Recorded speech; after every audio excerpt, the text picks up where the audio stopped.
यापुढे बातमी पावसाची आहे, कारण मनमाडसह नाशिक जिल्ह्यामध्ये मुसळधार पाऊस झालाय। मुसळधार पावसाने पानझण आणि रामगुळा नदीला पूर आलेला आहे। नदीवरचा पुलावरनं आता पाणी वाहू लागलंय। नदीकाठच्या गावांना गवळीवाड्यातल्या घरांमध्ये पुराचं पाणी शिरल्याचंही पाहायला मिळतंय।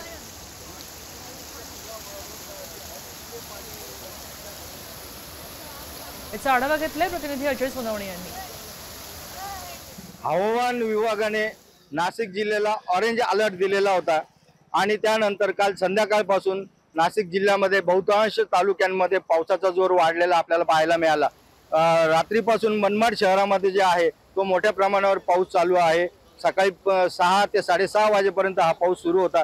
त्यानंतर आपण जर बघितलं असेल तर आता मी ज्या पुलावरती उभा आहे तो पूल आता पाण्याखाली बुडालेला आहे। रामगुळणा आणि पानझण या दोघी नद्यांना मोठ्या पद्धतीने पाणी आलेलं होतं। आपण बघू शकतो की मी आता ज्या पुलावरती उभा आहे त्या पुलाच्या वरतून पाणी ते जात आहे, मात्र त्या बाजूला जे काही घरं आहे नदीकाठच्या त्या ठिकाणी गवळी वस्ती आहे। त्या वस्तीमध्ये काही घरांमध्ये पाणी शिरलेलं आहे, त्यामुळे ती त्यांची सगळी दुभती जनावरं होती ती त्यांना रात्रीतनच बाजूला काढण्याची वेळ आलेली आहे। अजय सोनवणे, साम टीव्ही, मनमाड।